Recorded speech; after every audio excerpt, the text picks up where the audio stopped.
Salam Pancasila dan salam penegakan hukum.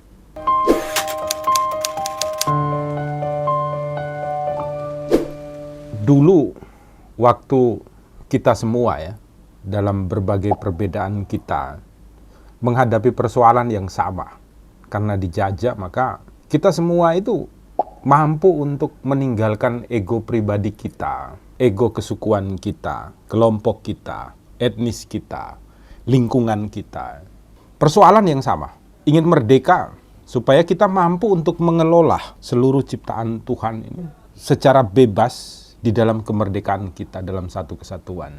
Kita mampu untuk mensyukuri ciptaan Tuhan, menikmati ciptaan Tuhan, mengelola ciptaan Tuhan. Sekaligus bagaimana kita mengembangkan ciptaan Tuhan ini untuk berguna bagi seluruh ciptaan Tuhan yang ada di muka bumi ini.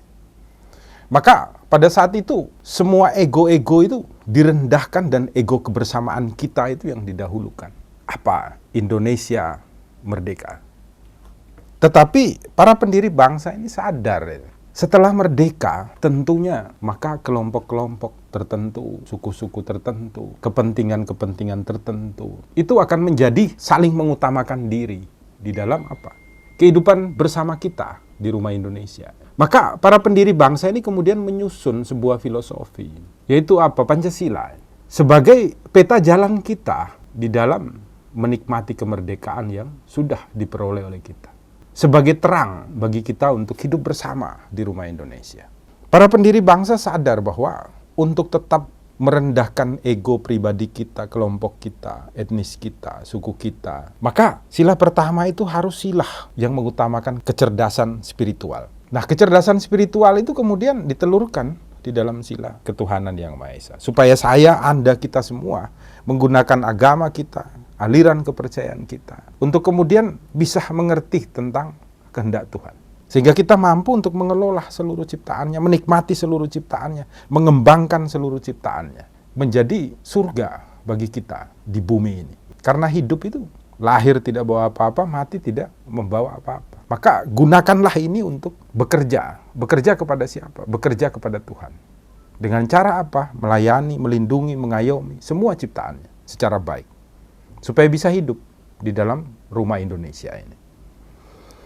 Dengan kecerdasan spiritual tersebut, maka kita kemudian memperoleh yang namanya kecerdasan moral di sila kedua, yaitu kemanusiaan yang adil dan beradab. Kita menjadi berbeda dari ciptaan Tuhan yang lain. Karena kita mampu untuk apa? Untuk menikmati, mengelola, sekaligus melindungi dan mengembangkan seluruh ciptaan Tuhan sehingga berdaya guna bagi seluruh ciptaan Tuhan dalam bentuk apapun.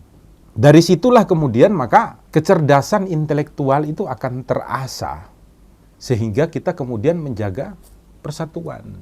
Karena persatuan itu penting supaya seluruh kekayaan yang diberikan oleh Tuhan di dalam berbagai daerah Bali, Jawa, NTT, Papua, Sumatera, Kalimantan, pulau-pulau kecil lainnya dapat saling berbagi satu dengan yang lain. Maka persatuan itu harus dijaga untuk mengelola bersama. Ketika menghadapi masalah, maka kita harus duduk bersama di dalam sebuah musyawarah yang hikmat dan kebijaksanaan. Panduannya adalah itu.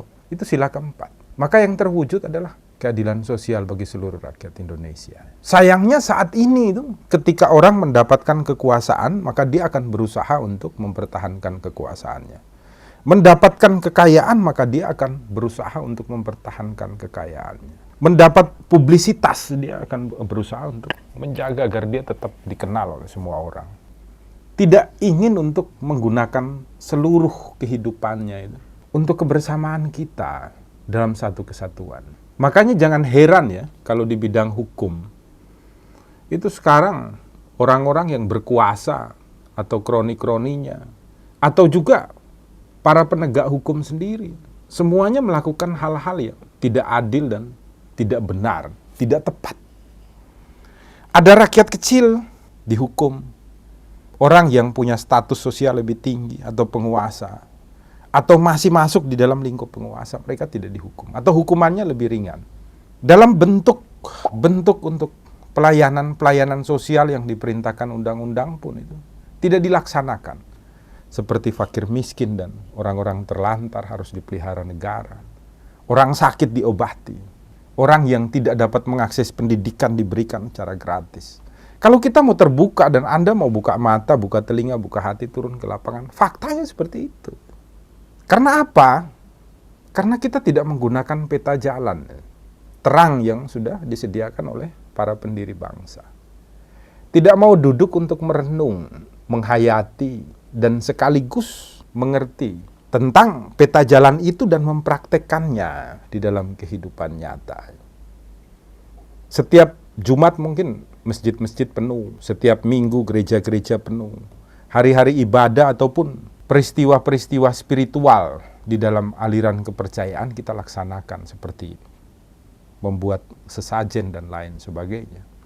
Tetapi itu hanya seperti sebuah rutinitas tanpa penghayatan, tanpa duduk untuk merenung apa sebenarnya yang kita lakukan itu. Maksud dan tujuannya dibawa kemana. Kalau ini kita biarkan terus-menerus, maka yang terjadi adalah ketimpangan-ketimpangan sosial. Oleh karena itu, kita memerlukan para pemimpin sebagai contoh dan teladan. Kita memerlukan partisipasi masyarakat di dalam pemberdayaan budaya yang tidak benar dan tidak baik dirubah menjadi baik dan benar. Semuanya hanya bisa dilakukan dengan kesadaran pribadi masing-masing. Dengan cara membuka hati, membuka mata, dan membuka telinga. Maka Rumah Pancasila sangat berharap ya kepada seluruh sahabat Rumah Pancasila. Marilah kita membuka semua kebenaran secara baik dan kemudian tanpa saling menghakimi, menghukum, memfitnah, ataupun menghujat satu dengan yang lain. Marilah kita saling mengampuni, mengasihi, mencintai, melindungi, dan merawat satu dengan yang lain. Karena kalau basisnya Pancasila, orang lain lebih utama daripada saya. Kelompok lain lebih utama daripada kelompok saya. Etnis lain lebih utama daripada etnis saya. Dengan mengutamakan orang lain, kelompok lain, etnis lain, mereka yang tersingkir dan terbuang, maka kita hadir sebagai malaikat bagi sesama, sebagai Tuhan bagi sesama. Tuhan dalam tanda kutip, dalam pengertian adalah pekerja-pekerja Tuhan di muka bumi. Hanya bekerja kepada Tuhan. Maka kehidupan juga akan kita dapatkan dari Tuhan melalui ciptaannya yang lain. Mari kembali ya, kita sadar untuk menggunakan anugerah praktek Pancasila yang dirumuskan oleh para pendiri bangsa di dalam kehidupan kita sehari-hari.